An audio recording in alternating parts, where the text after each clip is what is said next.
We are live. What time is it? 5 a.m. on the button. Wait for a few people to get in here, see what everybody's up to today. I got a little project I'm going to do today. We'll see. I'm probably don't need another project. Man, my eyes are toast today. I got allergies really bad. I can't stop itching my eyes. My eyes are bloodshot. We'll wait and see if all the usual show up this morning. See if all the riffraff shows up. We'll let a few people get in the room. Hey, if you as you come in, post where you're from or say hello or something. I got a little, I'm going on an adventure today. I think I might do a live as I go over. I don't know. We'll see. Maybe it'll be kind of interesting. Be kind of interesting to do the live on the way we're going to go. I'm probably going to get strangled for this deal. I probably am. But like when I was a kid, I used to know I was going to get in trouble, man. My mom would say, don't you go nowhere. And I knew when I left, I was going to be in trouble. But I didn't care because I was going to go have fun. Wait around. Hopefully I went, I think I went set the settings for, yeah, I did it right. You got to watch when you go live. You got to go horizontal or it doesn't get pumped out onto the live. We'll see what goes on this morning.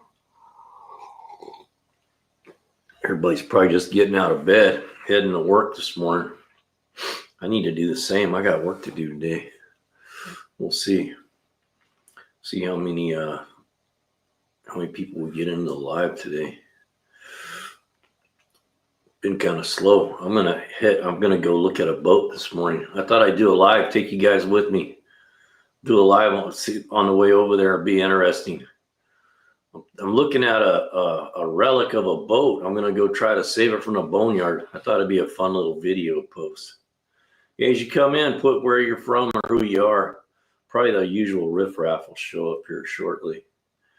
We'll see. We get a lot of people here from like Australia and New Netherlands, India, all over the world. We get people come into the live. I'm usually talking about hot rods and building stuff and little projects I got going on.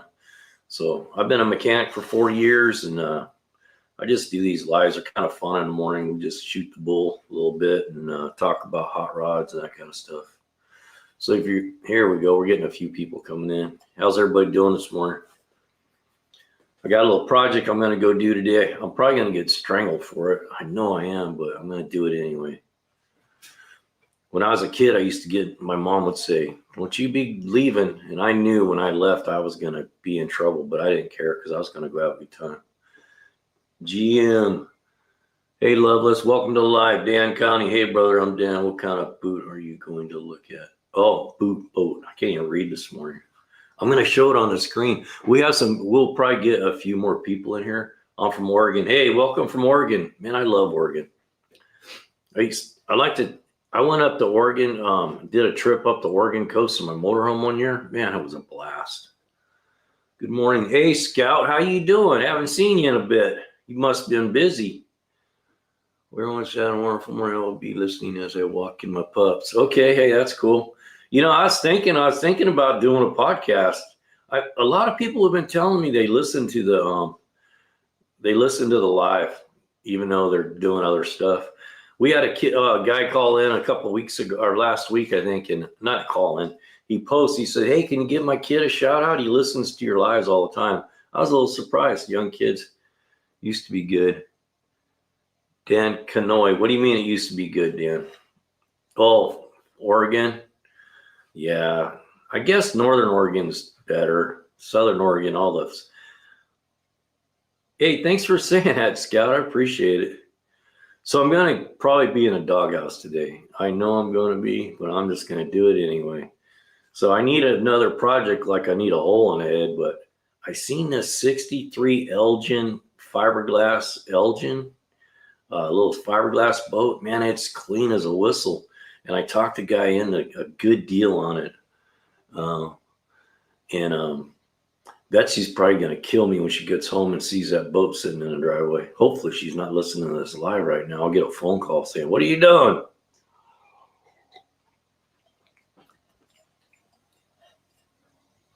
Yeah, I know what you're saying. I know the same feeling here. We're living in California.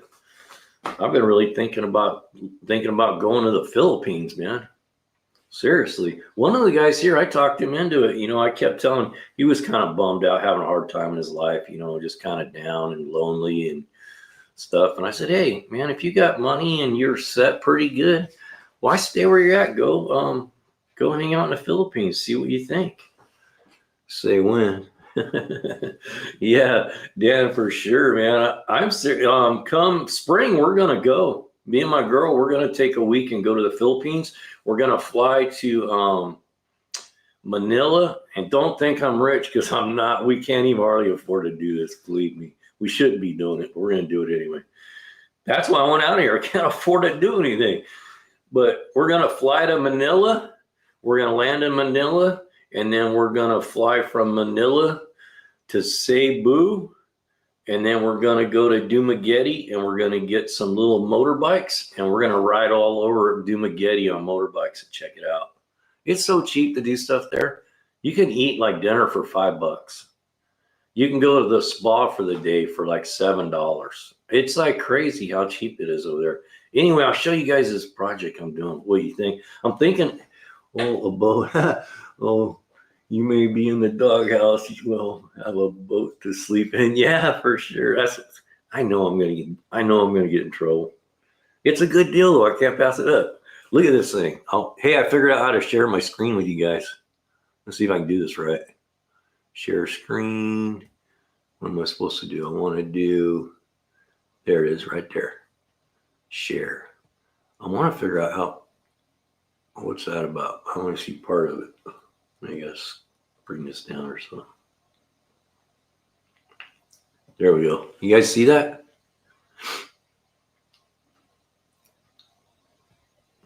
It's pretty clean, huh? So wait, is this just the same normal guy? Yeah, I know. I'm getting a boat. It's pretty nice though. It's nice. It's a little. So Montgomery Ward's used to build these. I think, no, Sears. Sears built these in the 60s, from the 50s. This is like one of the last years here. But man, the thing is, like, can I swipe that? Let me see if I can give you guys another picture. Anyway, I got the guy to send me almost clicked the wrong thing. I got the, very nice. Ooh, she's a beauty. Scout. Nice, fun boat. That's what I think.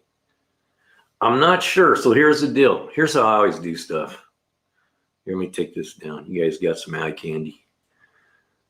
This is how I do stuff. So usually I try to find stuff that doesn't run.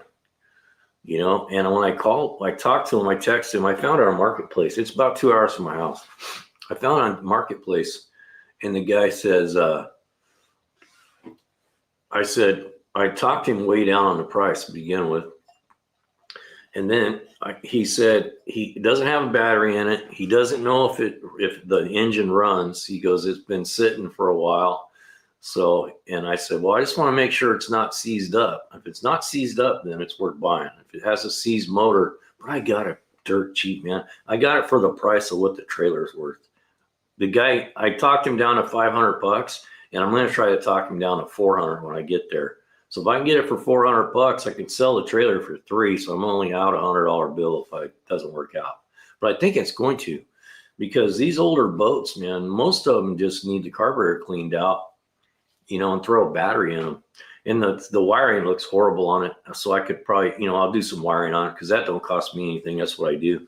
So anyway, it looks pretty clean. I think I've been wanting a little boat like that, just to go up on the lake and do some trolling for trout and stuff. And I don't want to spend $5,000 on a boat. So, but it looks super clean. The inside is really nice. It's been in a garage or something. Yeah, you know what? Maggot, that's what I was thinking, dude. I was thinking about If that motor is any issue at all, I'm gonna pull it off and find something else. Yamaha, a V4 Yamaha. Yeah, I even thought about like putting like a little Rotac motor or something in it, something cool, you know. Do something, because you know it's probably a little 7-horse. They're giant, you know. Back in those days, man, the motors were huge, but they didn't put out much horsepower. And I've had a couple like older Evinrudes that, man, that were a pile. I know Evinrude's a good motor. I had an Evinrude I gave it to my grandson. I had it for 30 years, a little 5-horse, and it was funny because when you turned it, like when you wanted to go in reverse, you had to turn the motor around. There was no reverse on the thing. But man, what a good motor. That thing fired every freaking time we used it, man. Never did a thing to it but put gas in it. But this thing here, I really don't have room for it. And I got all kinds of projects going. My girl's gonna freaking skin me alive when she sees that boat. But I don't know, like I said, when I was a kid, my mom used to say, don't be taking off. We got work to do today. We're mowing the yard and we're doing this and we're doing that. And I get on my bike and we weren't allowed to leave on Saturdays until all the work was done. So I get up really early, like before anybody else came up, and I'd be real quiet and I'd roll my bike out, you know, and I'd open the gate. And when I opened that gate, I was thinking to myself, I'm going to get killed when I get home. But you know what? I'm going to have fun today. It's worth it. So I take off. I got more trouble in my life for taking off and doing what I want to do, you know, after I was told not to. But I was just a boy, man. I was out exploring, checking stuff out. This is the same thing, you know. I know I shouldn't buy this, but for the then permission, yeah, that's what I say. I'll figure out a place to put it. Actually, I was penciling out a lean-to today to put on the side of my garage so I can get my motorcycles out of the weather. You're free-spirited, yeah. I try to be. You got to be careful though, man, because your free-spiritedness can like rub people the wrong way sometimes. But you know, I'm not going to stop doing what I want to do. She's pretty cool though. She'll understand. She'll kind of give me a little lecture probably about, what about that other one that you haven't finished yet? But you know, I was thinking about doing, I think it'd be fun today. I think I might do a live when I go over there, you know, say, oh, look, we're going to resurrect this old beater boat, man. It's going to go to the boneyard. We don't even know if it runs. And I don't know if it runs. The guy said he'd make sure the lights and everything was going, and he'd scrounge up a battery so we could crank on it while we're over there. But he probably won't want to be on camera, but I could do like on the way over there, you know, as we're pulling up, and we'll get hooked to the trailer and hooked to the truck. I'm not going to take my trailer. I'm just going to trailer it back. That's one of the things I'm worried about is I said, hey, is those tires? Because I got to go it's a 2-hour drive over there. So I'm going to have to take it to no one. I usually get in a bit of trouble. Yeah, me too, man. You know what though? At our ages, you got to live, man. But you got to be respectful of your partner too, you know. So I thought I'd text her and say, hey, do you want to go with me? I'm going to go check out a deal. I'm not going to tell her what it is. She will see how happy it makes you, and she'll get to enjoy the fun with you on the water. That's what I'm thinking. You know, I live in a town where we have this big old huge lake, and I've had a couple boats, but I always never really had the time or money to put into them. So I only had them for a short period of time, and then I sold them off or gave them away. And I don't want this one to become a project. It's a little pleasure boat, you know. Those are cool little boats, you know. And I don't want something that sucks a lot of fuel either. So I was thinking on boat trailers, saltwater. Yeah, for sure. I know that because I was going to start a boat trailer business where I just do maintenance on boats. You know, it's a glass boat. Don't forget to check the transom and the keel. I already hit that guy up about that. Thanks for telling me though, Dan. Yeah, I was more worried about the transom. I've had a couple of those that the transom was just junk. And that's what I asked him, how's the transom? He said it's a 10 out of 10. So he sounds like he kind of knows a little bit about boats, but we'll see when we get over there. What I found with those gel coat boats, the transoms, and they have a cool way to fix those. I don't know if it's a great way to fix them, but it's an easy way to fix them. Because I had a transom on one of my boats, it was going to snap off. I got down in there, and in between the gel coat, all the wood was just completely rotted out. There was nothing in there. If you'd have throttled that thing or hit something, it would have ripped the motor out the back of that boat. So anyway, I found this company and they make a two-part. It's a two-part like epoxy. It's kind of expensive. What's up, Smokey? Welcome to live. I don't think I've ever seen you here before. Good morning. We're just talking about my boat. I'm thinking about going and getting myself in trouble today. I need a boat. Like I need a hole in my head, like I said. But anyway, they have an epoxy system that you can get for those transoms. And what you do, you make this little tool and you get in there and you scrape out all the bad wood in between the two fiberglass pieces where the wood is at. And you just get as much as you can out of there. And you mix up this two-part epoxy in like a 5-gallon bucket, and you take a funnel and you pour it down in there, and it goes down in there where the wood used to be, and it hardens. Man, it works good. I did one boat, and man, I was impressed. It was an easy fix. I didn't have to rip into it and take the whole back off to fix it. It's probably not the best repair, but for a beater old boat, we get this building resin. I'd make a mold. Oh, really? Yeah, that's kind of what this stuff is, like a two-part resin. And then when it hardens, it's hard as rock, man. And you just pour it in there, but you got to get all that stuff out. You got to get it really clean down in there. It doesn't adhere very well, so you got to get it clean. But this one, I think it's solid. It looks solid, but you don't know until you get over there, I'll get underneath there and check it out. And it looks like the guy bought it and he just never did anything with it. He was going to fix it up and it just sat there. Cavity fill. Yeah, exactly. That's what that stuff is. It's like a cavity fill. You just dig it out. But I just don't think you can get all the stuff out that you're wanting to. But it does stiffen it up. Like I said, that other boat I had, I didn't ever had boats before, and I got that boat and I was running on the lake and I could see the transom, man. It was moving a lot. So let's hope for sure. And then, so I took the motor off and I got down in there and man, it was rotted out, the whole transom. If I would have hit something with that boat, it would have ripped the back of the boat off and it would have sunk. Yeah, I know, man. I know. I think this one's going to be different though, because it's a pretty basic little fiberglass boat, and I'm thinking about finding like a 30, maybe a 25 horse Honda or a Evinrude to put on it and get rid of the motor that's on there. We'll see how it runs though, because I just want a little boat we can just cruise around on the lake. I'm not looking for a speedboat. I want to get something that's like about 25 horse would be good, because then it doesn't suck a bunch of fuel and we can go out all day on it. And it's got a nice it has that shade thing, which is good for my girl because she hates sitting in the sun. I'm a sun freak, man. When it's 110 outside, I'll go sit outside. I'll go lay in the sun. I love it. I'm like a lizard, man. Man, I crashed yesterday. I've been putting in too many hours. I was just dead. I was gonna tear that 212 apart last night on a live. I fell asleep like, man, crazy early, and I woke up. I didn't know if it was day or night. I was like, man, what time is it? I was like, I didn't even know what time it was. Didn't eat dinner. And then I had a 68 Valco with a 65, 15 horsepower. Really? Dan? Yeah, I've had a few boats, but this is just like, and then when I'm looking at it, if I can make it run, I could sell it for $1,500 easy. It looks pretty clean, but pictures are deceiving on the internet. Sometimes something looks great and you go look at it and you go, oh man, it's not what I thought. And other times you see stuff that looks kind of rough and you go look at it and go, man, that thing's pretty nice.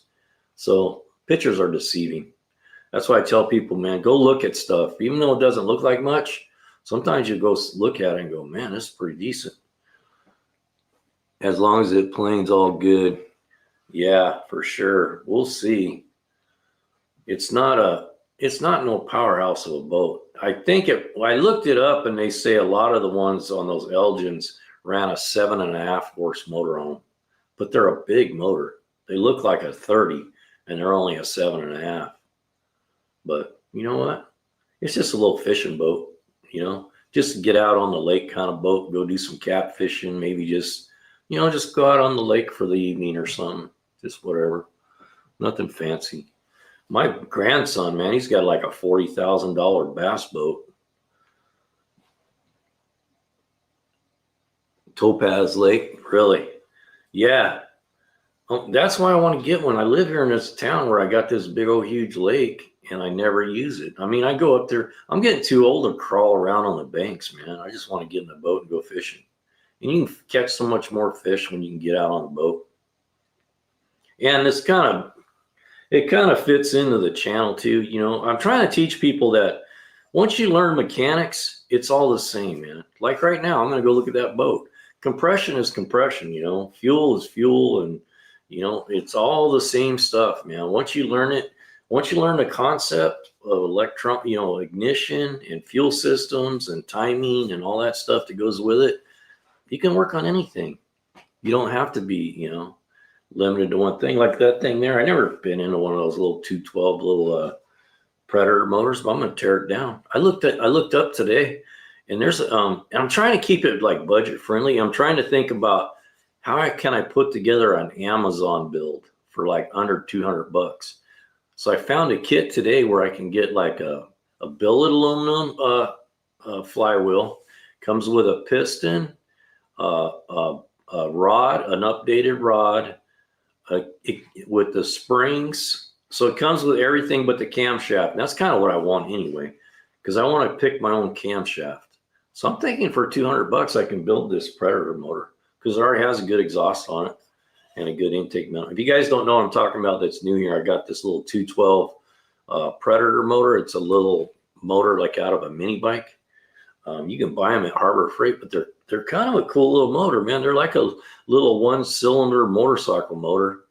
And I thought they'd be good to teach people like online, you know, that, you know, this is how things work, you know, pull the piston out and teach them intake, compression, power, exhaust, and how the valves open and close. It's got a valve cover on the top. So it's a pretty cool little motor. I like them. Just got out the auto tech field. Oh, really, Dan? How long you been in? It's a tough field to be in. Oh, really? Hey, you should hang out. You know what I'm trying to do? I'll write your name down if you want to. We'll see. What I'm trying to do, here's my list. What I'm trying to do, I'm trying to put together a panel of about 4 or 5 guys that have been in the field for like 25, 30 years. I've been in it for 40, and I'm still working, man. I work part-time. 3 more weeks I go back to work. I work part-time, part-year. So I only work 3 days a week for 6 months out of the year, just to make some extra income. Anyway, if you're interested, man, I'll put you on my list. Dan Canoy. I used to know a guy named Canoy. His name was Ed Canoy. He used to build Volkswagen engines. Dan Canoy. So what I'm thinking about doing, and see, you know, it depends on what people are comfortable with, but we're going to be able to, like, I'll be able to send you a link on your email, and you click on it and you come right in, and we can have like a panel of like 6 people, you know. I'm a self-taught. I learned everything in 3 months while drunk. Maggie, we might have you come in just for some entertainment, man. You're funny. You make me laugh every day. If you guys haven't been around, this guy's a character, man. He reminds me of some people that I used to hang around with. So we just have some good times. All right, man, I'll put you down. I got you down. So I don't know when it's going to happen. I'm trying to get it all together. I got to upgrade the StreamYard, so you have to pay. Like right now, this is a free edition of StreamYard. Inquire. Yeah, so I think what we're going to do is we're going to put a panel together of like 4 or 5 guys that kind of know what they're talking about. And then we're going to have like a question and answer live, or maybe where people, I don't even know if we could do like a call in, you know, where people can call in and say, hey, I got this problem on this 55 Chevy, or I got a problem on my 92 Subaru, and try to walk them through it. See if we can help some people, you know, make it kind of fun. I fixed a lot of cars over phone because everybody knows I'm a mechanic, so I get a phone call. My brother used to call me, man, I couldn't tell you, and this was before, you know, FaceTime and all that. My brother would call me, and I'd have to walk him through stuff. Go, and I'd have to get the book out. Go find the number 10 fuse and pull it out. Is it good? And I'd walk him through the whole thing over the phone. So many times I fixed his car over the phone. Just subscribe. Hey, Dan, thanks for the subscription, man. If you guys would, when you have time, share the lives and stuff if you can. And also, what was the other thing? Oh, there's a thing if you tap on your screen a bunch of times, it drops flowers or something. It helps the algorithm. You double tap or something. I don't know how it's done. Some people know how to do it. I don't freaking know all that stuff. I'll just get on here yakking away. I'm in a Nostra 350 10-second car.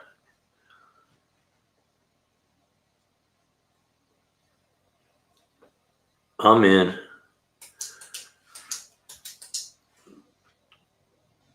Hey, Maggie, you building something now? Is that what you're talking about? 10-second car ain't no joke, man. That's a go-getter. I have a good little project if I ever can afford to do it. It's actually my daughter's car. When I get it done, I'll just give it to her. But I got a 73 Mercury Comet with a 302. It probably weighs about 2,600 pounds. Man, that thing, I used to have a 71 Comet 302 that I built. And man, what a sleeper car that was. Grandma car. It looked like a grandma car, but man, I've smoked so many people in that car because it doesn't look like much. You know, this looks like a sleeper car, but man, it only weighs 2,800 pounds. It don't take much horsepower to push that down the road. That's the thing. If you ever want to build a car that's really fast, find something light. Chevy Monza, that's another one, man. That's one that'll fool you. The Vegas. I remember the Vegas and the Pintos back in the day. They were fast. I would definitely call in to say hi and then request house calls to fix my car. Yeah, that's a good start, Maggot. My cousin is finishing his 69 Nova. Novas are awesome, man. Nova's one of my favorite cars. Matter of fact, it brings back memories. A race car now has fiberglass panels, one-piece walk off front end. That's freaking cool, dude. See, that's a thing. That's what's kind of nice about being able to share the screen stuff. Like, you know, if I get it all figured out, like Maggot, he could send me a picture and I could show it on the screen. Hey, this is Maggot's car, man. Check it out. Or when people come in like that are part of the live, you know, that they're building something, we could say, hey, let's show your stuff, man. Let's get it up on the screen where people can see it. I'm restoring 47 Ford. Really? 47 Ford what? Pickup? Car? What?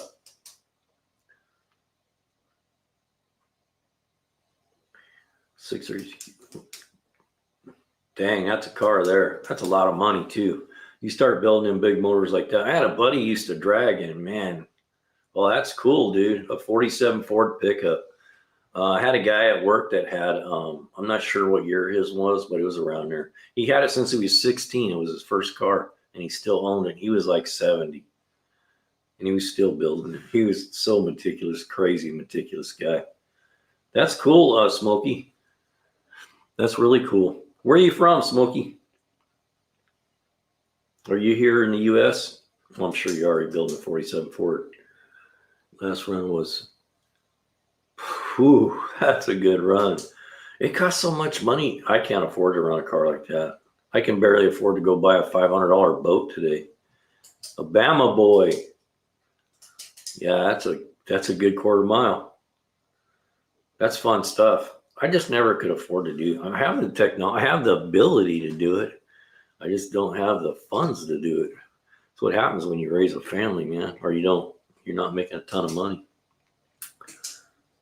Alabama. My daughter lives out south in Tennessee. I like the South. It was pretty nice. I like the people. People are cool. Really willing to help you out. Different than here. Really different than living in Cali. Man, it's crazy. Well, anyway, today I told the guy I'd be over there at about 10. And my girl, yeah, my grandson, he fished in the Tennessee High School Bassmasters finals last year. And he placed like 34th out of like 300 boats. He's quite a fisherman. He catches some hogs. That's because I taught him how to fish, of course. You know. But today I told that guy I'd be over there at about 10. And my girl, she gets off at like 9. So I think I might text her and say, hey, do you want to go with me over there?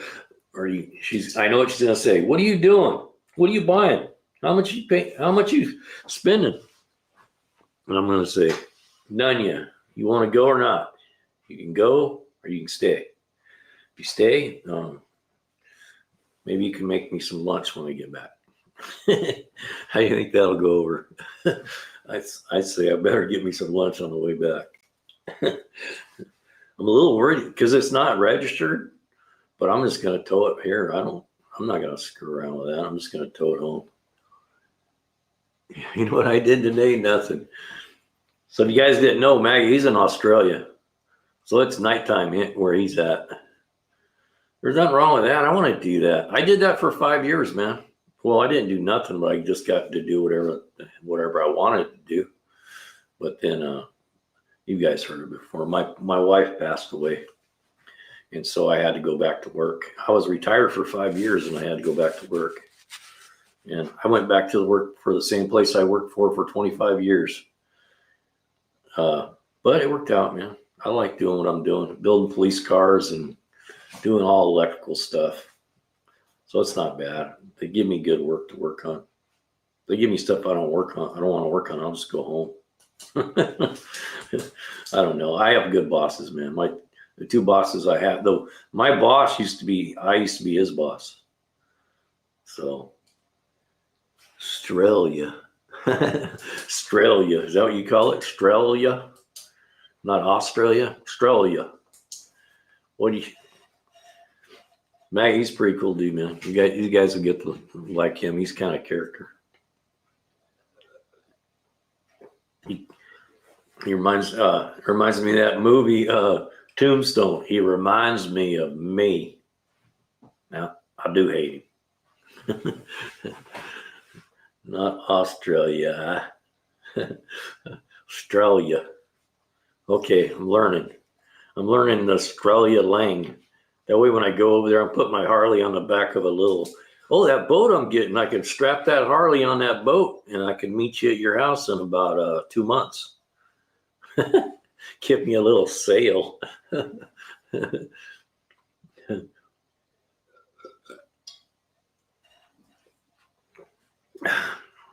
Man, it's been raining here for a couple days. Kind of got me stuck in the house. I don't like working out in the rain. I'm not a rain person, man. I don't like getting wet. And it's supposed to clear. It's supposed to be clear today, and it's supposed to be sunny for about another week. So I think I'm gonna build me a lean-to on my garage, like knock it out in a couple days, where I got a bunch of stuff that needs to get out of the weather. Not a lot of it's out, but I got 2 of my bikes sitting out right now, and they're covered up with tarps, and I don't like that, man. I got to get my garage squared away so I can get the bikes in there. The one bike, I want to get it in there and pull the motor and training out because I'm going to have it rebuilt. And I've been dragging my feet all freaking summer. Rain here in New York. We finally got some sunshine this morning. Really? I've never been in New York. That's one place I've never been is New York. I've never been to New York. I haven't been to, what's the other one right next to it? New York. I don't know why I can't think this morning. I can't. I've never been out that way. I've been all over, but I haven't been to out that direction. I've been all out towards, I've been in the South. I've been Arizona, the Badlands, up Texas. I've been all over, but I haven't been towards New York. Haven't been there yet. I don't like him. He reminds me of me. That's funny, Maggie. It's been raining. Yeah, it's been you're always welcome here. Scout, where are you at? I know you guys tell me where you're at, but you think this old dude can remember that stuff? I can't remember nothing, man. I'm doing good if I remember where I left my socks. Where are you from, Scout?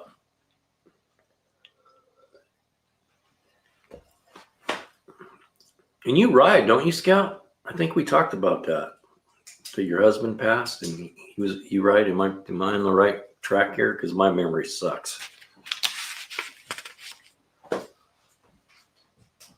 Yeah, my memory, man. I used to do drivability in a suburb, 45 minutes. You got socks. You got socks. I don't know. Half the time I don't, because I can't find them. I can't find. I'm a freaking nightmare, man. I'm a mess. I can't find half my stuff half the time. I just give up. It's just the way I am, I guess. I try. I get too many things going at once, man. I'm sorry if I keep looking over that way, but I'm looking at the screen over there. Back. No, still married. Okay, it was somebody else. Different story. That's cool though. Ride back in the day. Yeah, I ran into a guy up in the canyon one day when I was about 50. I was up in the Feather River Canyon for the day, and I was on my bike, and I had my wife with me. And we pulled into this rest stop, and this guy got out of his car, and he's all hunched over, kind of walking real slow. And he walks over to my bike, and he's looking at it, and he's looking it all over. And I come from up down by the creek, and he goes, "Man, that's a nice bike." I'm like, "Oh, thanks, I appreciate it." And he goes, "Let me give you some advice from an old man." He said, "Ride as much as you can, as often as you can, because a day will come that you can't do it no more." And I could see it in his eyes. He was thinking about when he used to ride and he couldn't ride no more. Know what day it is? Sometimes the dude up the road puts his bin out. It's Monday, and I don't feel guilty about it anymore. That's great, man. I was that way last night because I've been off work for like 3 months. I just come in doing whatever I want to do. I've been doing a lot of YouTube stuff though. Been trying to grind away at that. That's a tough gig. I'm telling you, this YouTube stuff, it's not easy. It's a tough gig. You got to learn so much stuff, and then it's like gambling, man. You throw a video out there and you pull a handle, go, "Come on, baby, come on, 7. Oh, it was close." That's the way I was last night, man. I don't sleep during the day ever. And the day before, I only slept like 3 hours, and I was just busy doing stuff, and I don't sleep much. And last night yesterday about noon, my girl, she went and laid down, taking a nap. And I said, "Man, I'm going to lay down. I'm tired too. I'm just going to lay down for a little bit." Shit, I woke up at midnight. I laid down at noon and woke up at midnight. Yeah, a lot of people say that are older. I hate sleeping. It seems, I used to tell my kids, I used to tell people my whole life, "Hey, sleep when you're dead, man. When you're dead, you can sleep as long as you want." But my neighbor across the street, she's 73 now. And she goes, "Man, I get a nap in every day." I'm like, I can't relax enough to take a nap. I got to be bone tired to go to sleep. Yeah. Shit, town. It's a long way to the top. I blast AC/DC all the time, man. That's one of my favorite groups. That's one thing I hate about this. I can't play music, man. I'd love to have music going right now, but you can't. I can put it in my ears, but it's not the same. I like to share my music, but I like to blast it. The day will come where I'll be living at some place where they'll say, "Turn that down." Up yours, People get after me because I don't know, I like my music loud. I thought music's supposed to be played, especially rock and roll. You're supposed to play it loud. Heading the bell, check to see if you're on around 3:30ish this afternoon. All right, Dan. Hey, thanks for stopping by, man. Come back. We got a bunch of characters in here. Usually I get on early in the morning to have coffee. It's supposed to be like an hour. It usually turns into like 2 hours. I'm not getting nothing done. You guys are holding me up getting my stuff done sometimes. I don't know. I don't know if you guys are good influence on me. I'm going to start writing your names down and telling my girl, it was this guy right here. This guy, Maggot, he's a problem. He's creating a lot of problems in our life. Take care, buddy. Have a good day for sure. Come back. Sit around and shoot the bull about horsepower and stuff. And no problem, brother. Hopefully the boat is awesome. Yeah, thanks. I'm gonna do a live when I go over there. Also, I'm kind of curious to see if I'll just do it on my phone, and I'll do a live as I'm driving over there, hooking the boat up and stuff. We'll see if anyone shows up. Yeah, he's funny, isn't he? We should put him on a payroll here at Go Big Garage, man. He's funny. I like it when he hangs out. Puts a smile on everybody's faces. He's kind of a funny guy. I'd like to meet him someday. He's pretty cool. Yeah. Maybe when we get our little thing going where we got our our panel of people, Maggot's going to be part of it. We just put him in there for a little bit of good entertainment from Australia, not Australia, Australia. We're going to say, we're going to welcome our mate in from Australia. His name is Maggot. He just tells a lot of funny stuff. So just hang out and say what you want to say, Maggot. He's funny, man.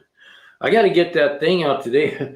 The guy's going to choke me. The guy that won the tool, I didn't get it in the mail yesterday. I was supposed to get it in on Monday, and now here it is Wednesday. I got to go by the post office as I'm going to go pick that boat up. Yeah, if somebody wanted, I don't know if you were here, Scout. It's all wrapped up now. Anyway, I gave away one of those little 1 amp no code chargers on the last live. Yeah, it's cool, man. We're creating a community here. That's what I want. That's what you have to do. And I'm not doing it just for me. It's kind of fun. It's nice to have a little community going, and hopefully we can bring some good stories and content, Yeah, they went on sale during Prime Day, and they're only $23. So I bought one and I gave away at the live. Yeah, I got to figure out a way, because this guy came in, he won it right at the end. He just showed up, he got 2 questions, and he won the thing. So I'm thinking maybe we should make people like, you got to be there when the live starts or something. Because I thought he was cool. It's great that he won it, but afterwards I thought, man, some people stayed through that whole 2-hour live, and he won it. He was only there for like 10 minutes. So I don't know. I don't know if that was a good idea. But anyway, Scout won the snap-on wrench, and she elected to get some artwork instead. I did some new art too. It came out pretty good. I did some green and yellows. They looked pretty good. I was impressed with them. But we're gonna I have it hanging up in my makeup area. It brightens the room. That's awesome, man. I'm glad you appreciate it. Yeah, for sure. I have fun doing them. They're kind of fun to do because everyone's different, Put a bearing in the wheel and spin it at the start of the show. Oh, you know what I seen yesterday? I might go pick it up. A guy has one of those electric conversion kits for a bicycle. It has a 500-watt motor in it with the controller and all that. And I was thinking that'd be a great wheel, because I could just put a piece of wood on the front of it and do the thing, and then we could spin it up with the motor. Really spin it up. Make that thing spin for 10 minutes. But it's they have these 500-watt electric bike conversion kits. And they have a hub motor on it, because it will devalue our stuff. Yeah. Well, you guys, I should start numbering them, huh? Well, I haven't sent you yours yet, so what we can do is put a number on it. 2 of 500 or 2 of 20. First editions. You'll see me on Jay Leno's not even on anymore. You'll see me and go, hey, see that guy Go Big? I knew him. Back in when he was nothing. He was running around buying $500 boats. I'm hoping I can get it for $400. I don't think the guy's going to go down on it, though. It's pretty clean looking. He had another guy that was going to come look at it, and he was pretty good about it, because most people, man, they just don't have no honor. They'll take the highest bidder. But he texted me, he said, hey, there's another guy coming from across the lake today, but I told him he's going to have to wait because I already been talking to you about it.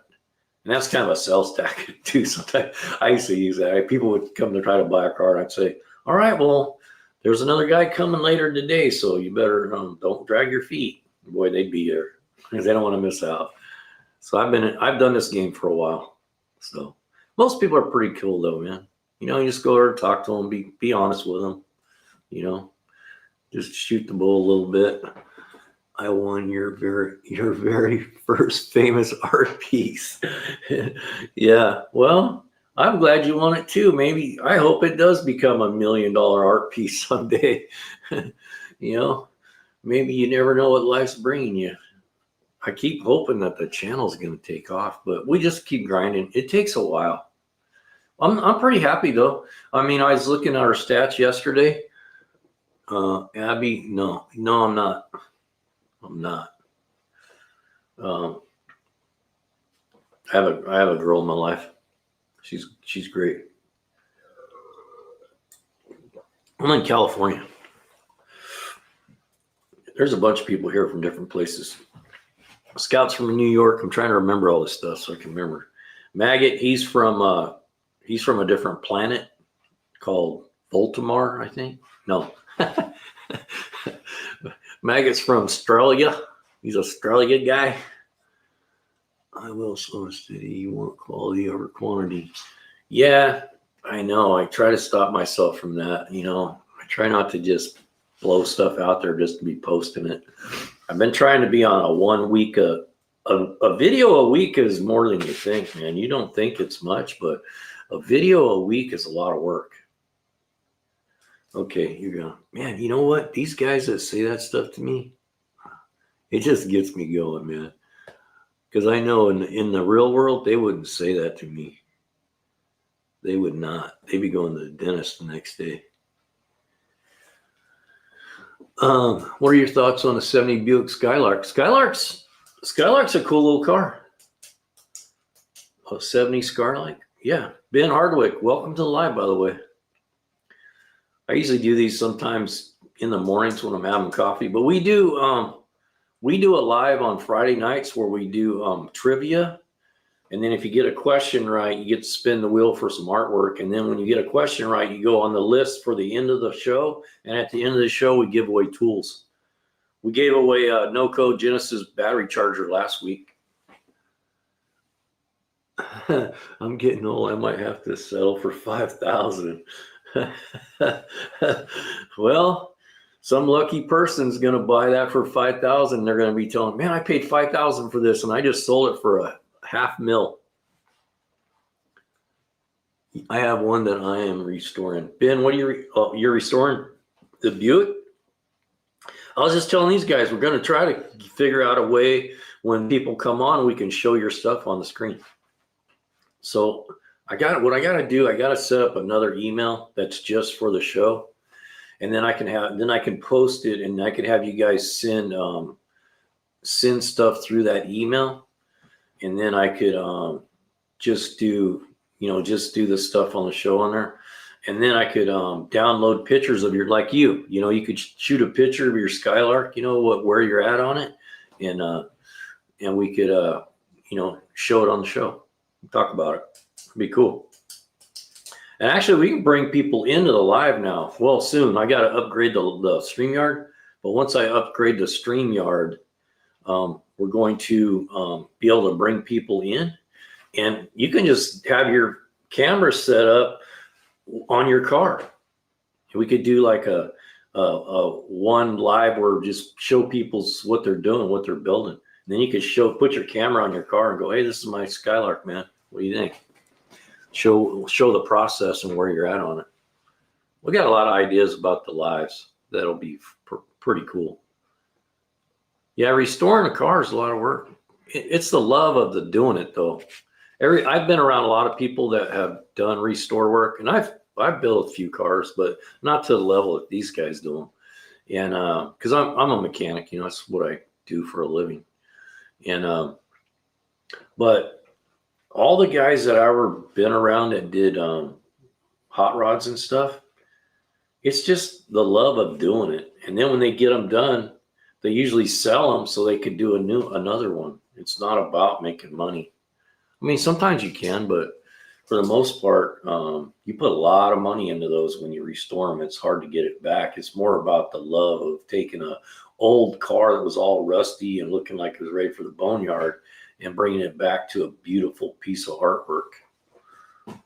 So that's what I think about. That's what I'm doing. I'm going to go get me a $500 boat today. I'm going to turn it into a piece of artwork. Either that or I'm going to wake up in the morning with a noose around my neck, one of the two. My girl's probably not going to be happy about this boat.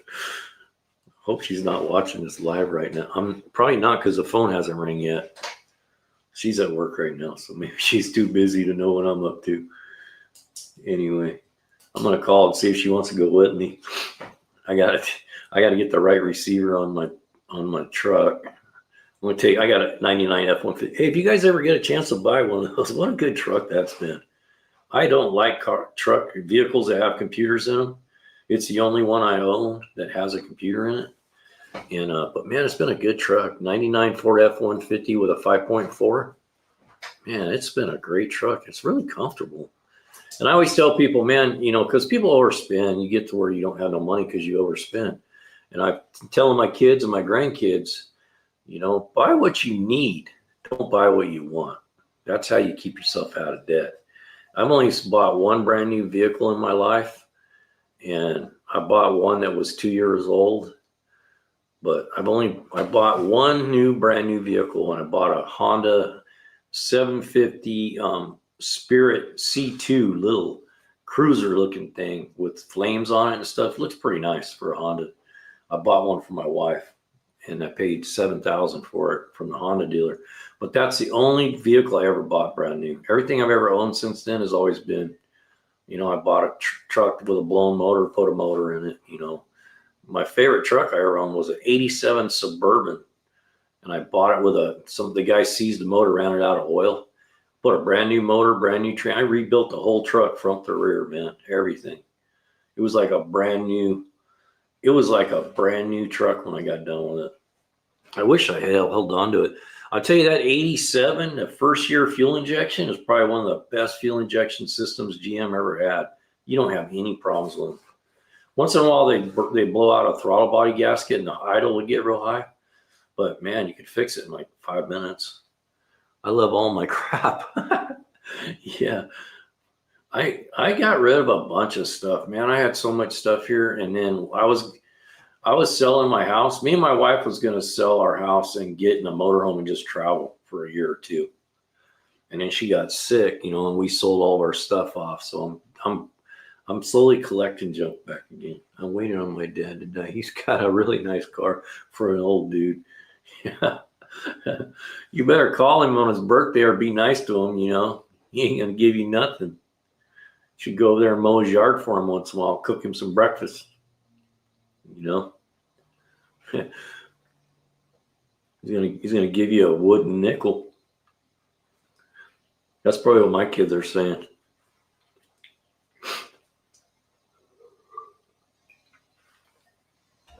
They'll probably be fighting over my Harleys, I'm sure. Me and my wife had a plan that we were going to just put it in our will that the house gets sold and all the assets, everything gets sold. And then they get split in half, and we got 2 kids, and it just goes 1 to 1, 1 to the other. That was our plan. But I think now my kids are pretty set. They told me, don't worry about us. You go have a good time. Bedford truck with original Pontec. What is a Pontec? Pantec.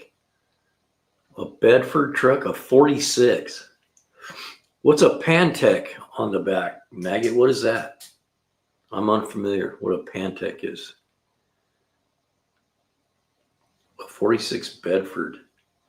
I love old trucks, man. I just love everything that has. I love old vehicles. I'm just like, he's old European I grew up with. Long hair and a ring through the middle of my nose.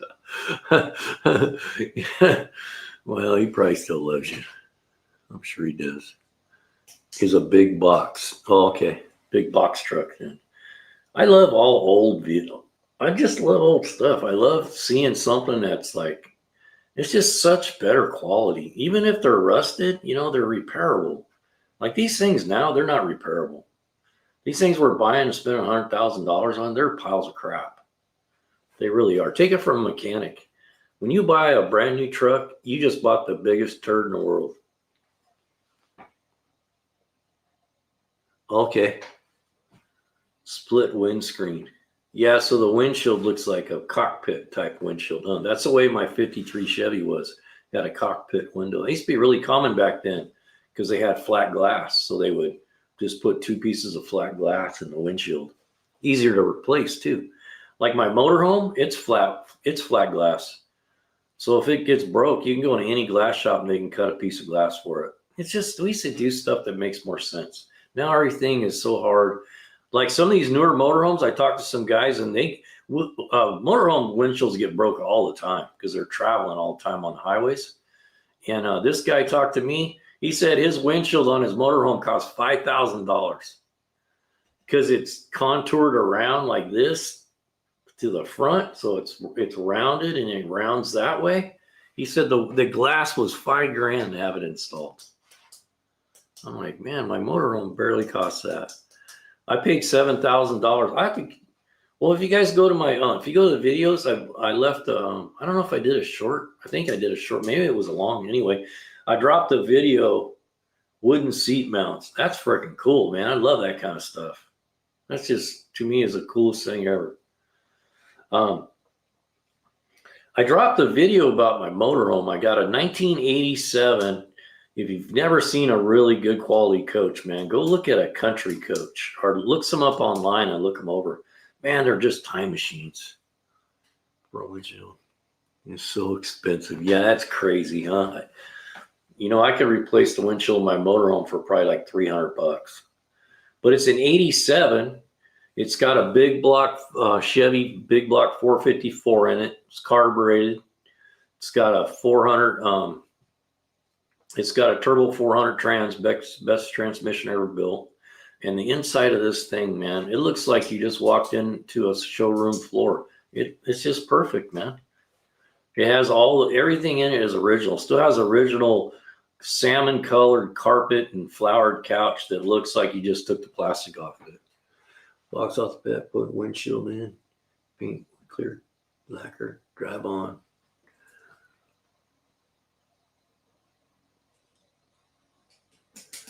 Yeah.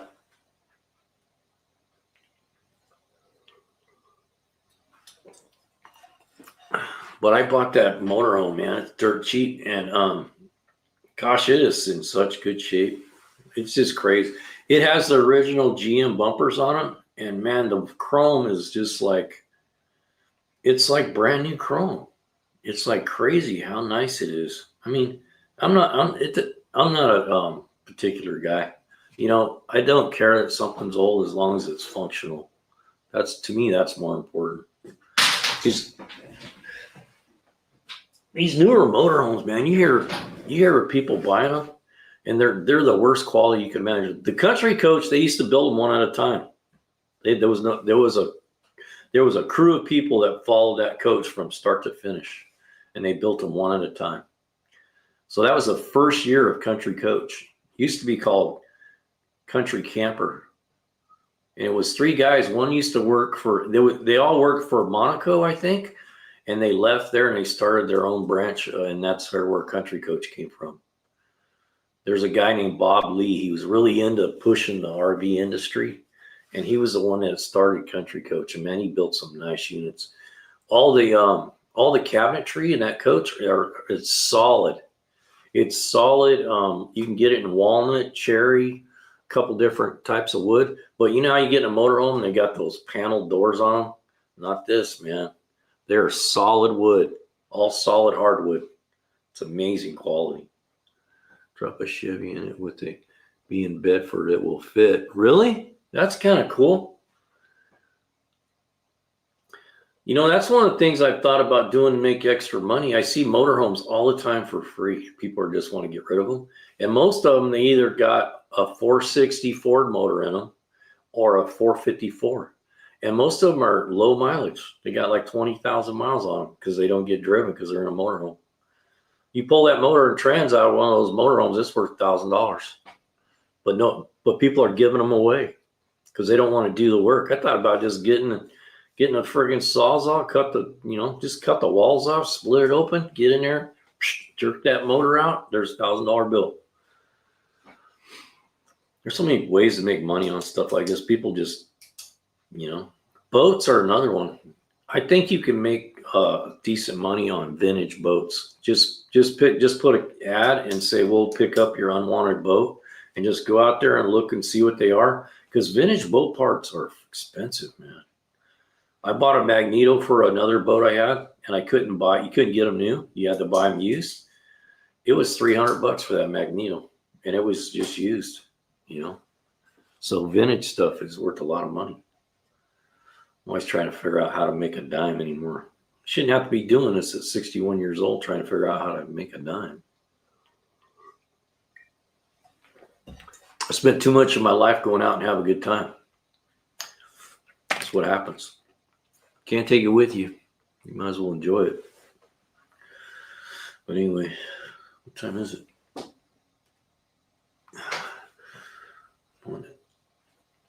It's at 6 o'clock. Yeah, it's 6 a.m. here. Got to think about getting my stuff together to go get that boat. What do you guys think about me doing it live while I'm going and getting that boat? I'm thinking about taking my little stand and putting the camera up on the dash. Our Australian Holdens. Oh, really? They go right in. Really? The Holdens. So were they a subsidiary of GM, or they just fit nice? They just fit. They just have an easy fit. Holdens.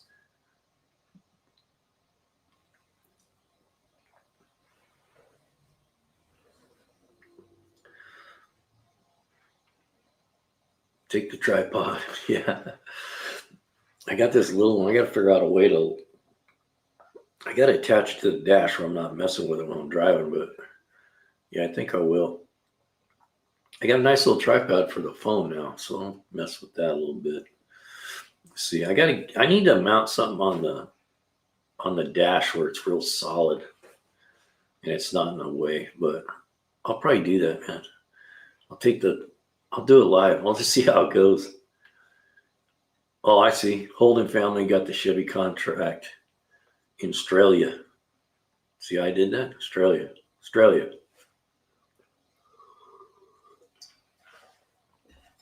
I think GM Chevy, in my opinion, the small block Chevy was probably the best motor ever built. I mean, they built a small block since like 19. I want to get this right. It was either 55 or 65 was the first small block Chevy. I was thinking it was 55. Yeah, 55. I think was the first small block.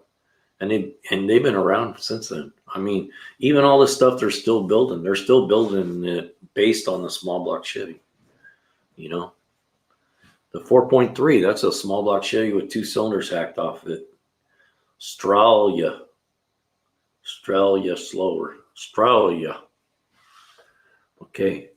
I got to get that right so when I come out there, we go to those pubs, we don't get thrown out.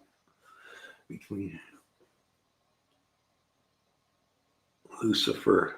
What's up, brother? Welcome to live. We'll let you in on that one comment. We won't let you do too many of those.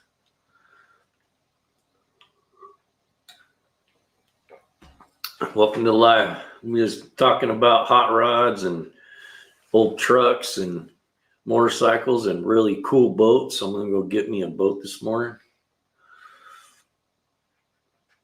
Hopefully I don't get thrown out of the house when I get back. I might get back and the freaking locks might be changed. Big old sign on that boat.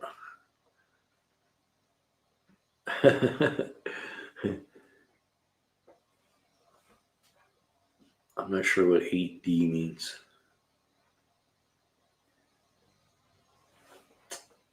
People come in and do. I'm not sure what that stuff means, man. Just get rid of people there. They're usually up to no good. Da, da, da, da.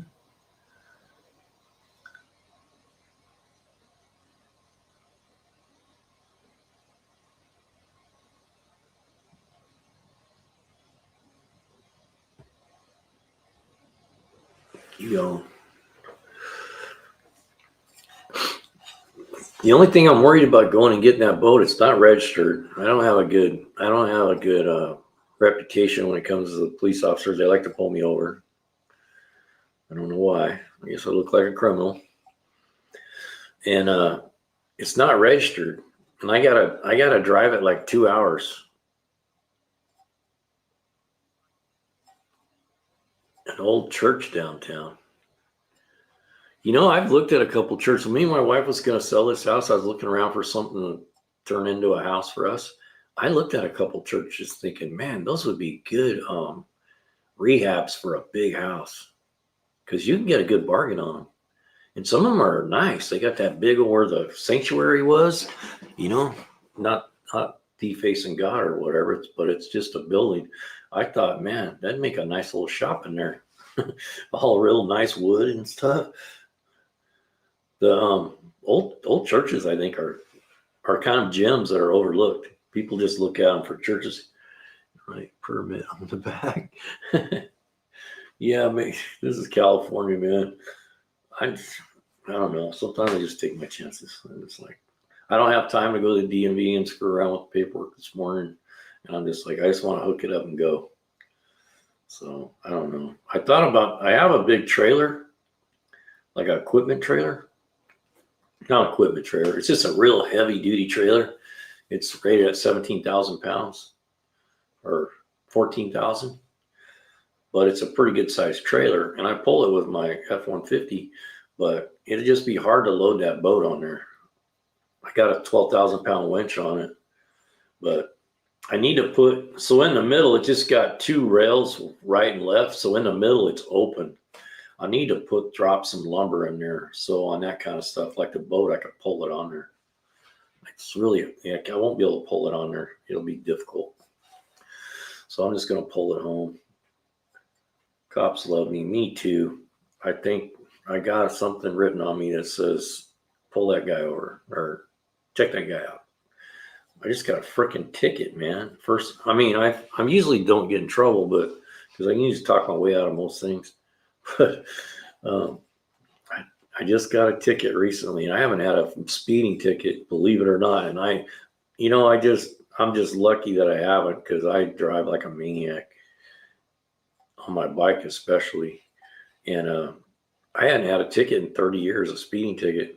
And I got pulled over here going the same way I'm going this morning on Highway 20. So it kind of worries me.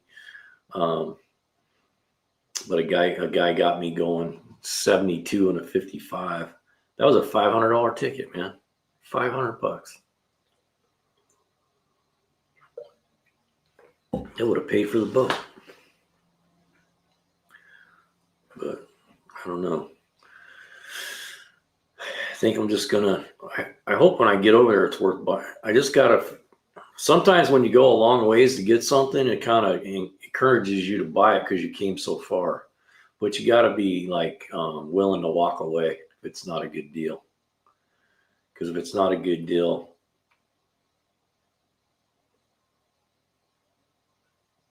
oh, really? Yeah, I've had my run-ins. I've had some issues, man. I've been pretty lucky. I've never had to go to jail or nothing, but I don't know. I just think we had a situation one time. I'll tell you a story, man.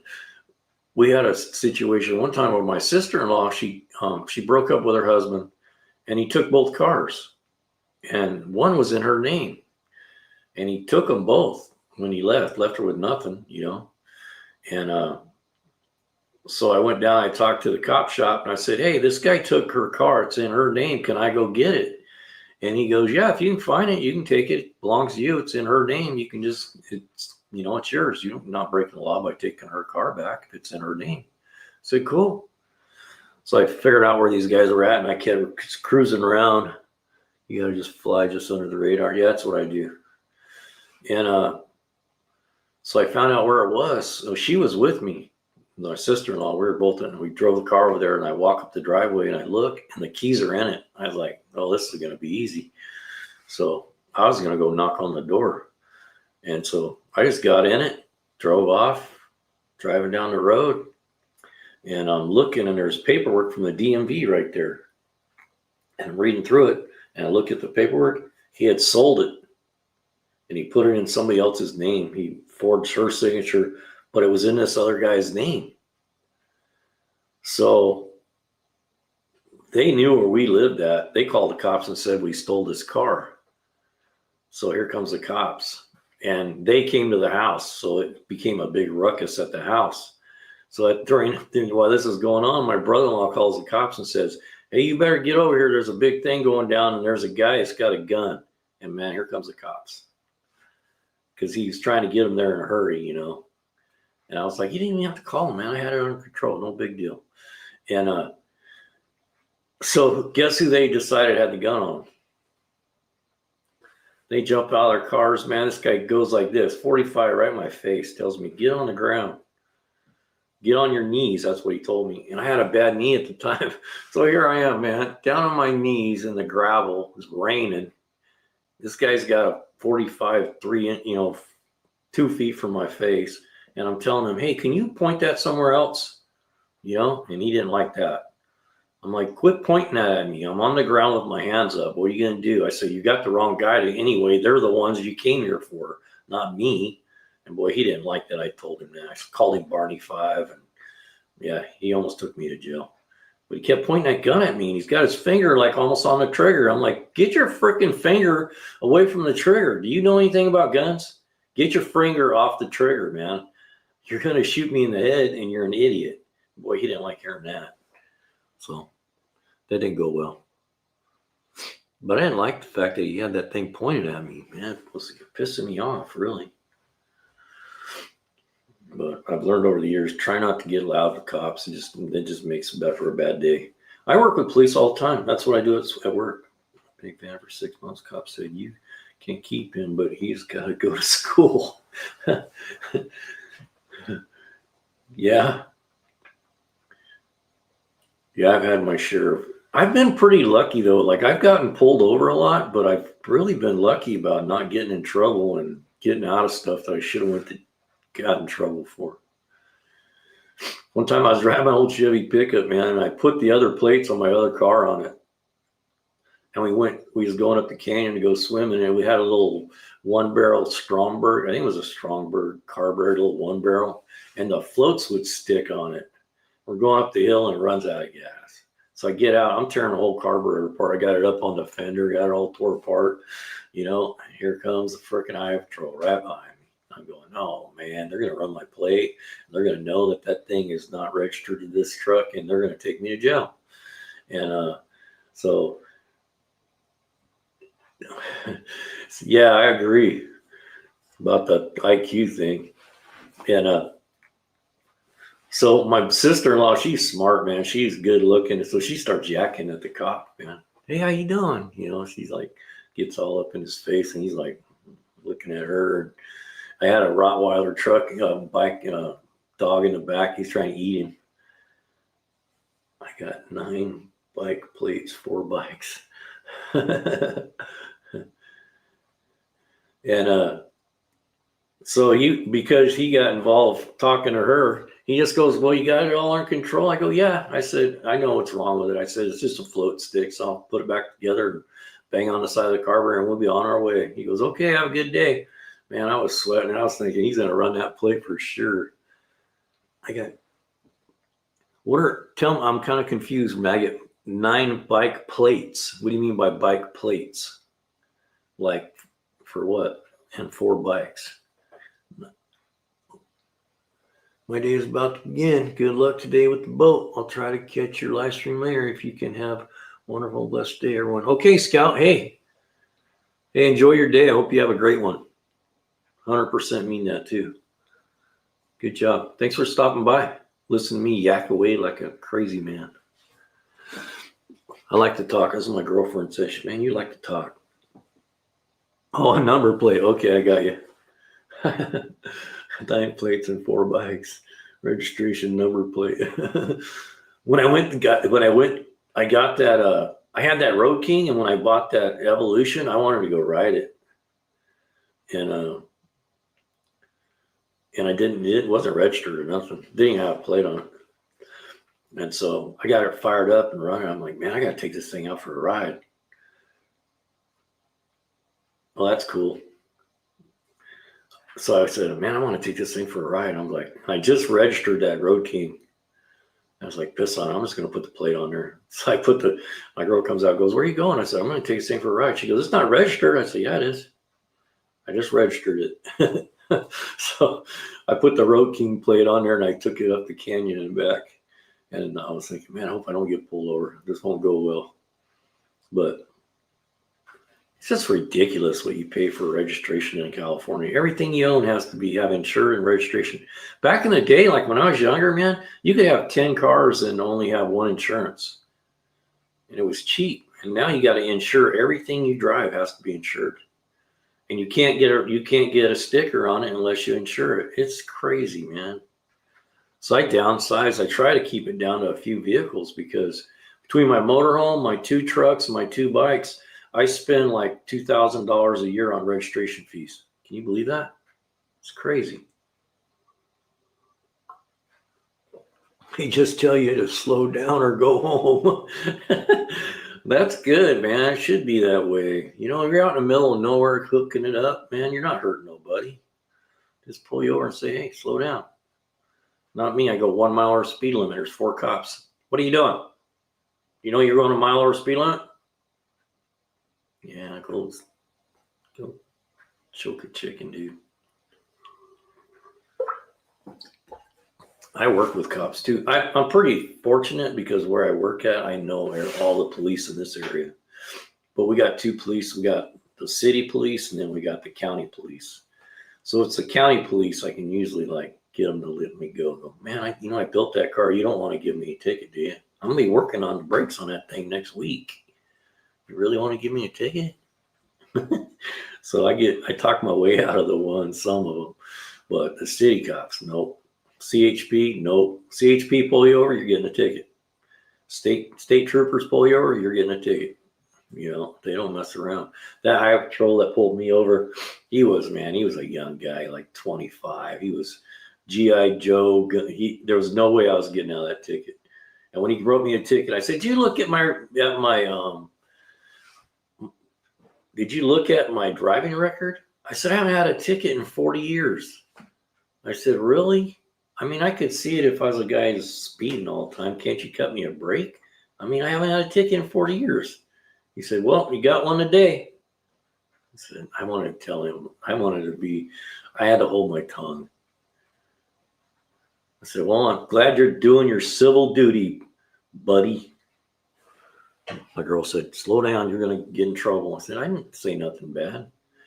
I used to call him Dick when I was younger. I'd say, what's your name? Is your name Dick?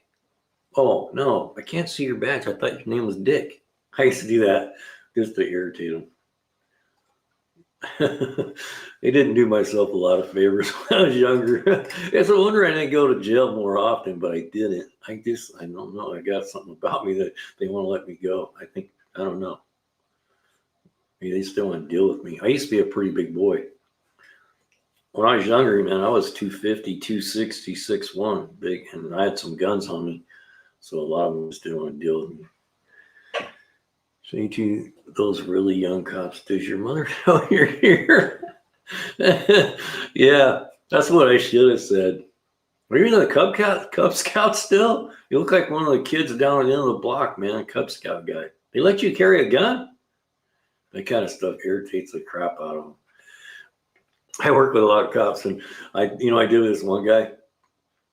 I had some time on my hands, so I built this little bracket, and I put a center pipe on it, and I mounted it to his dash because there was a place where I could put some screws in. It was metal, and I put a little thing on there that said high speed donut holder. He comes back, he goes, you're an ass. I go, what? He goes, that thing you put in my car. I said, well, I was just thinking, while you're eating your donuts, if you had to go on a run, you could just set your donut down and nothing would happen. You'd be cool. He thought it was funny. He left it in his car for like a couple months before he finally came by the shop and goes, you got to take that out, man. People keep getting in this car going, what is that?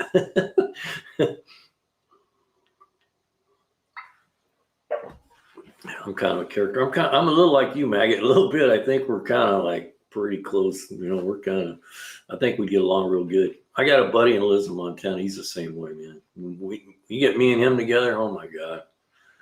Watch out. Bad stuff's going to happen.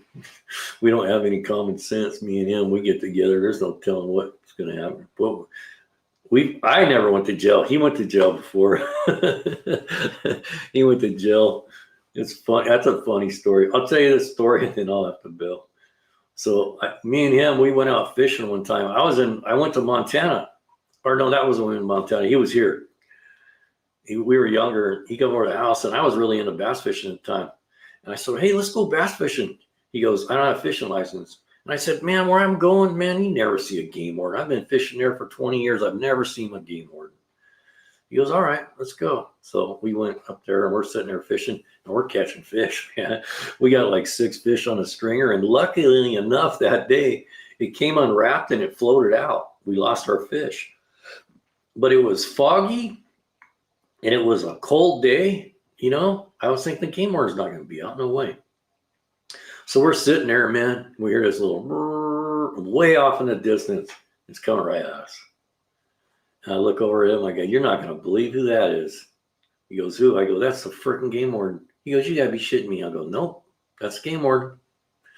So here he comes. He comes pulling right up, you know, where we're at, gets out. How you guys doing? Catching any fish? We're like, no, I didn't catch anything because we already had lost our fish. It had floated out on the stringer. He didn't tie it very good, and it floated out. Thank God, because we would have been in big trouble. And he goes, I need to see your license. And I wasn't worried about it because I had a license. And I went like that, and I changed my pants before he left, and I forgot my license, my wallet. I didn't have my wallet on me. And I was like, oh, man, I left my wallet at the house. And he goes, well, I'll need you to stand up. And I go, for what? He goes, I'm going to have to put you under arrest. I go, you're going to put me under arrest for what? And he goes, because you have no way to identify yourself and you don't have a fishing license. And I just start thinking, how's this guy? How am I going to get out of this? I go, call my house. My wife's there. She'll ID who I am. So I talked him into, they called over the radio. And she ID'd. Yeah, thank God she didn't say, I don't know who that guy is. I'm surprised she didn't say that. I don't know who you're talking about. And so anyway, so he was going to let me go with a warning. He wrote me a ticket for no fishing license because I didn't have it in my possession. But he looks at my buddy. And during this time when he was walking back and forth to the car, well, I had a failure to appear, man. I had a warrant because I was young and stupid, and I had a bunch of tickets I didn't take care of. And I knew it, and I was like, man, I'm going to jail. And I was telling my buddy, hey, I'm going to go to jail. I said, I got a warrant. And he goes, well, you know what? Quit worrying about it. He goes, just let them take you to jail. You'll bail out today, and you'll be over with it, and you don't have to keep worrying about it. Because everywhere I go, I was like, man, I don't want to get pulled over. I got a warrant, you know. And so he was telling me, quit being a baby, you know, just go do it and be done with it. So he comes back and he did the thing, and they called my house, and they ran my name, and he said, it comes back at some guy that's like, you know, 310 and 5 something. It's different. He goes, whatever. He goes, your identification come back weird. He goes, so I'm just going to write you a ticket for no possession of a fishing license. So I'm like, oh, okay, cool. Man, I'm thinking, gosh, what was the chances of that? You know, I think they spelled my name wrong or something. So he wasn't worried because he just going to get a ticket for no fishing license. So the game warden says, I need to see your ID. So he takes his ID and he goes and runs it. He comes back and he goes, I need you to stand up. And he goes, for what? He goes, you have a warrant. Because he had some kind of work thing he did and he didn't fill out the paperwork, so they had a warrant. And I just looked over and I go, hey, quit being a baby, man. Just let him take you to jail. Ain't no big deal. And he goes, well, who was driving? I go, he was. He looks at me and I was the driver. I didn't want to get, you know, I go, you're already going to jail. Why should both of us go to jail? So he went to jail that day. It was funny, man. They locked him up. They cuffed him up. And they put him in handcuffs and they put him on the boat and they put a life preserver around his neck. He was going across the boat like I guess, with handcuffs with a life preserver on. And we used to tell that story forever. Even now today, when I talk to him, like I'll be going out to Montana, he'll say, hey, yeah, we're going to go fishing, man. He goes, you don't need a fishing license. I'm like, I don't think so, man. I can see him over in the bushes. Hey, there's a guy down here. He's fishing. He's got a black hat on. It says "Go Big." He has no fishing license. I can just see him doing that. He didn't care. We got hit by the Navy SEALs off a naval base island, getting black lip abalone at night. Oh, really? You got hit by the SEALs? How funny! I bet you that was kind of exciting. Navy SEALs come up on you. They didn't care about the shellfish. They wanted us to move. Oh, that's funny. Failed to appear. They usually don't give you bail after that. Yeah, I got lucky, man.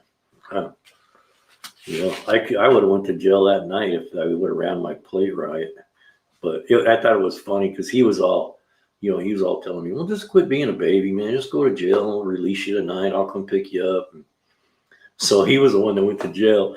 And I told him, hey, quit being a baby, man. What's the big deal? Just go there. No big deal. How come all of a sudden it's different now that you're going to jail? And it was funny because I get back to the house.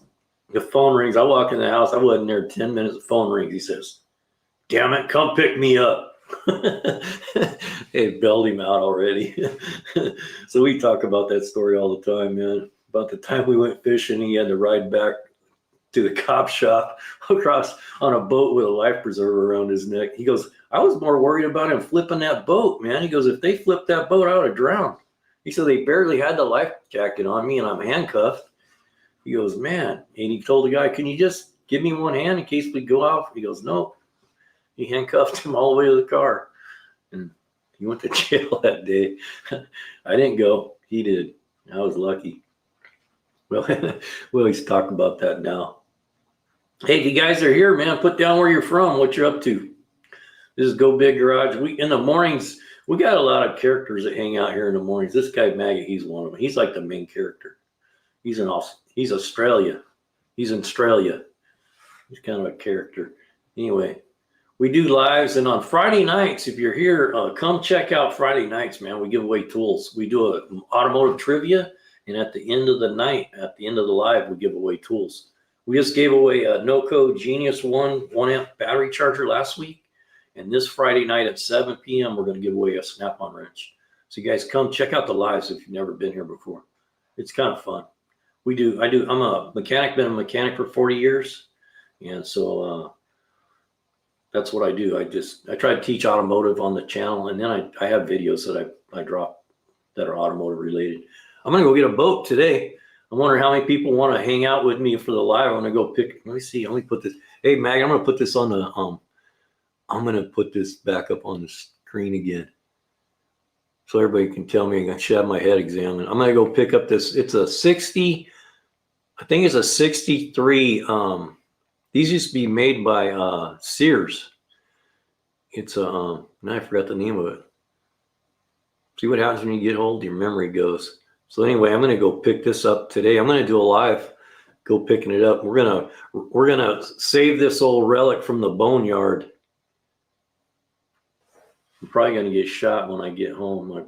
My girl's probably going to get beat with a stick, I'm sure. You don't want to get arrested at Christmas, or you could end up a stripper at the cops' party. That's funny. That's funny, yeah. Who knows, huh? I've had some friends that are cops. I've had some good friends that were cool dudes. This one guy that used to come in our shop all the time. We had a guy that worked in our shop, and he had just got back from Mexico, and he was telling us a story about he was doing wheelies in Mexico, and he got a ticket. But when he left, he said, I'm not worrying about that. He goes, man, I'm going to be in the U.S. What are they going to do? So anyway, this guy worked for a district attorney's office, and he was a funny guy, man. He's always doing, prank jokes and stuff. So we were talking about this guy who got a ticket, and he goes, man, I got a great idea. He goes, next week, he goes, I'm going to come in.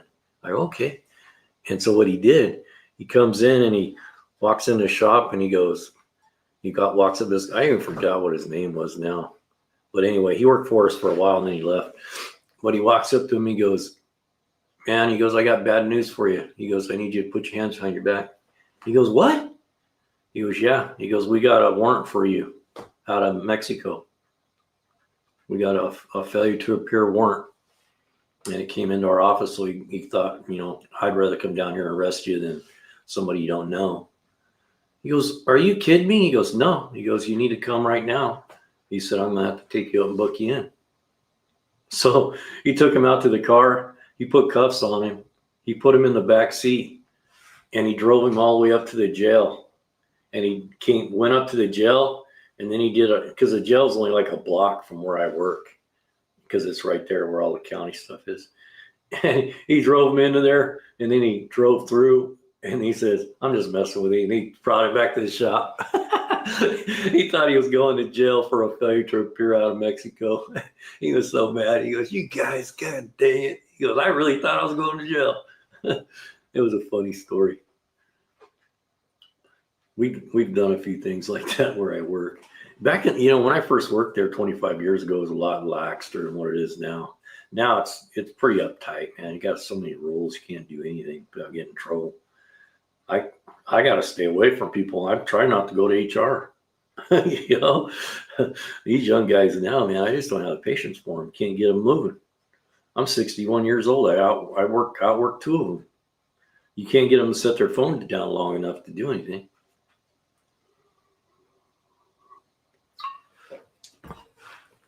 Hey, Maggie, can you see how many people are in the live on your end? We had quite a few people in there for a little bit, like 25 people. It's weird how they come in like groves, like they'll go down to like just a little bit and then there'll be some people. So I think a lot of people might just be listening, because I don't see anybody like commenting, when you're talking about certain things. So I think a lot of people listen. That one guy that comes here, Alpha, I think his name is. He's from India, and he said he listens, when he's working to the live, which that's pretty cool. Getting a little traction. Well, you know what, man? I'm going to call it a day, I think. All you that are still here or that are listening, if you would, come check out the live on Friday night, 7 p.m. West Coast time. We're going to have trivia, and then we'll give some tool away. We're going to give away a Snap-on wrench. And if you win the wrench, I send it to you free of charge. I've got to some channels and work and listen. Yeah, I think a lot of people do that. I know I do too, certain things. I'll work and listen at the same time. So anyway, we might end up doing a podcast for this over. The old Go Big and Maggot. The Go Big and Maggot show. We might be big. We might be like Joe Rogan, man. People want to sit and listen to us yak away about nonsense. Hey, you never know what will work in this day and age with the internet, man. I'm telling you. We'll see. All right, I'm going to bail out of here. I got to go get my truck ready and figure out the right size ball for that thing and get the address. And I'll do a live when I go over there. I'll see if I can get on my phone and do a little live on my way over there. Maybe a little bit on the drive, and then when we get there, we'll do the live as we're checking out. The guy probably won't want to be on camera, but maybe I can do the live about the boat. All right, man. Take care. Hey, thanks for showing up today. Appreciate it. Have a good night. Get some sleep. I'm just starting my day.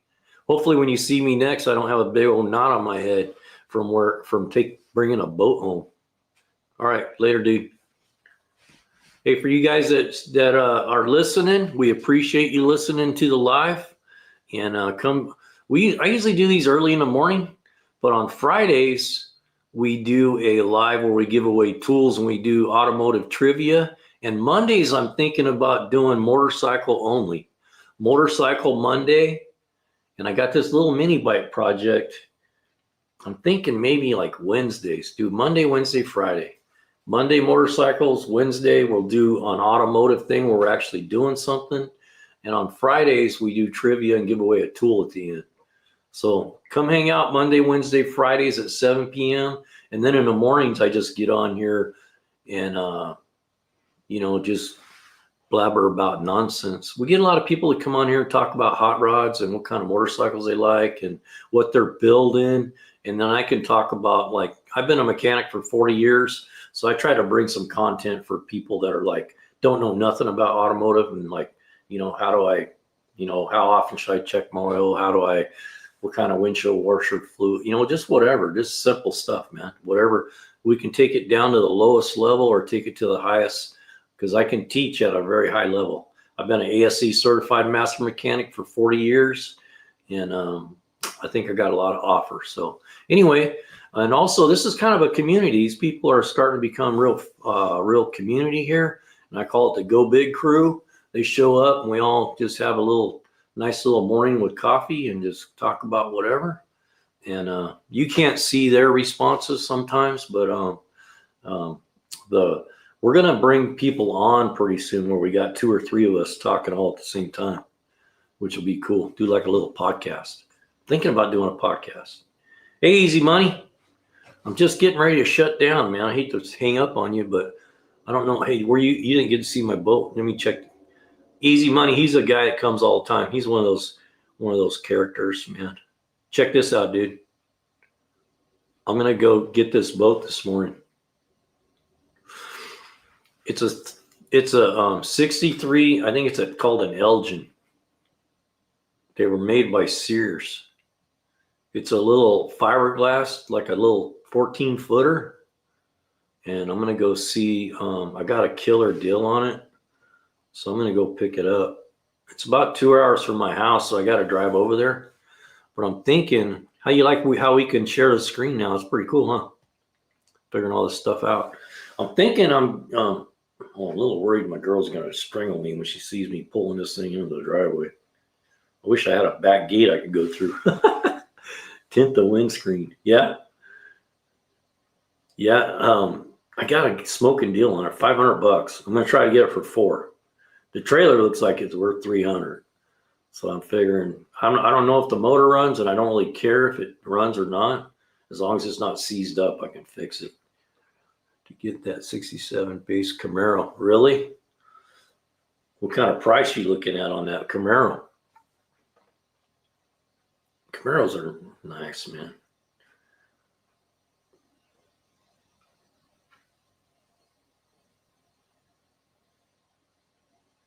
Yeah, I thought of that already. Thanks for saying that, though. I'm one of those guys that would forget driving down the road and going, "What was that?" And rip the whole thing off. Yeah, I'm gonna take that down for sure. So, yeah, we'll see what the motor's like. If I can make the motor run, it's decent. I'll just leave it like it is. But if I have too many problems with that motor because it's so old, it'll be kind of hard to find parts for. I might just look to see if I can get a 25 horse like Evinrude or something to put on there and change those cables to a different style for the steering and the throttle. Put a regular encased hard rubber cable instead of all those pulleys. That's the thing I never liked about those older boats is that pulley system for the steering. I never cared for that. It's kind of crappy. But you can update that to like a different style of controller for the throttle and the steering pretty easy. So anyway, 2600 on the Camaro.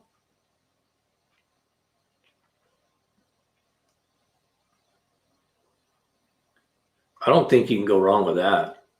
That's a good price. We'll cast the pistons in beach sand. We'll cast the pistons in beach sand. Those guys from Australia, they know how to do a lot of stuff because they don't have easy access like we do to a lot of things. They got a lot of skills, I think.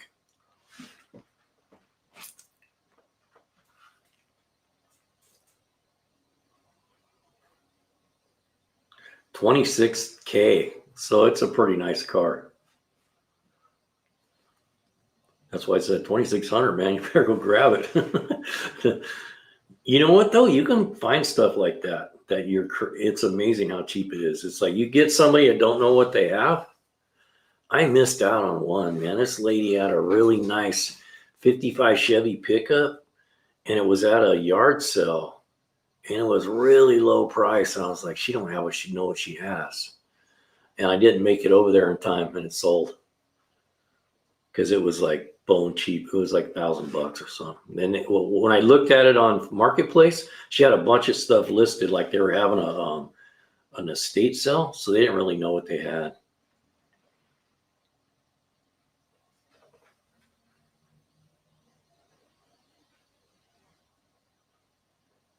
Yeah, that's what I kind of get. Like if you know, when you can't get things, you figure out how to do it. It's just the way it is. Necessity is the mother of invention, right? I think them Australia guys, they know how to do things. A lot of skills, I think.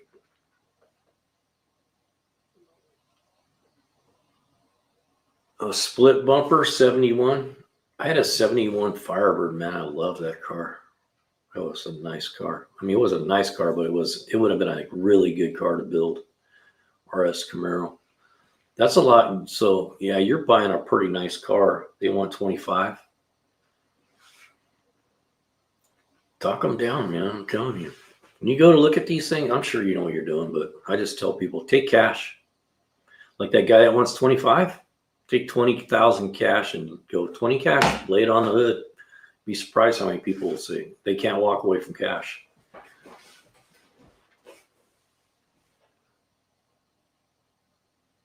Yeah, that's awesome, Maggot, because around here we're losing that. I was that kid. I learned a lot from my uncles and stuff, and because I never had a dad, my father wasn't around, so, but my uncles taught me a lot. Yeah, when you do those cash deals, like if you go to do a deal on somebody, first of all, try to look for something to talk it down on. Find any little thing that creates like, oh, I'm gonna have to fix that, or the tires are almost bald. Try to talk them down as much as you can. Sometimes with those like 20, when you got a car that looks decent, get in the habit of taking a magnet and a microcloth and start walking around the car. You can start feeling where the Bondo is at. There's a way to do that. So you take because you don't want to scratch a guy's car. So you take a microcloth and put a magnet between the microcloth and the paint, and go to all the areas that you normally see repairs on that model, and you'll know if they filled it with Bondo. And you can talk them down. Yeah, see how long they've had it up for sale. Cash talks though like that. You can save 5,000 with having the cash on you. If you can throw down 20,000 cash and say, I'll give you 20. A lot of times they'll take it. People have a hard time walking away from a big stack of cash. Not that I got that kind of money, but you got to be careful too. You want to take your little friend with you in your back pocket, just in case, because people will try to rip you off. That's pretty cool though. I hope you get something cool. How are you looking them up? Are you looking at Bring Your Trailer or Marketplace, or how are you looking for cars right now for that Camaro?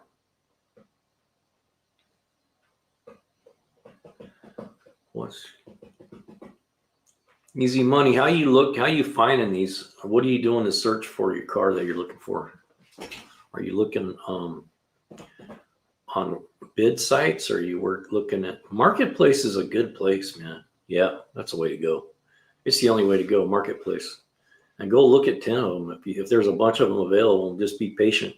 That's what I tell people. If you're looking to buy a car, just be patient and don't grab the first one. You'll know when the right one comes along, because you'll go, oh man, look at this. It's really obvious once you find the one. That's like this boat. I should have my head examined for going and getting this boat. I know when I get home, I'm going to have buyer's remorse. I'm going to go, why did I buy this? I don't even know. It doesn't even run. I guess give myself something to do. I figure if I buy it during the winter, by spring, maybe it'll be ready to put on the lake. All right, man, I'm going to go. I'm going to head out. I got a lot of stuff to get done today. Hey, thanks for hanging out, you guys. Have a good day. Hey, good luck. Easy Money. I hope you find a good car, man, at a good price. Like I said, use a couple of those little tactics. They work. You've probably already been doing this for a while, so that's a lot of money to be paying for a car, but that's what they cost now. I remember you can be able to buy a Camaro for $1,200. You can't buy the steering wheel for $1,200 now. All right, man, I'm out of here. Later. Have a good day.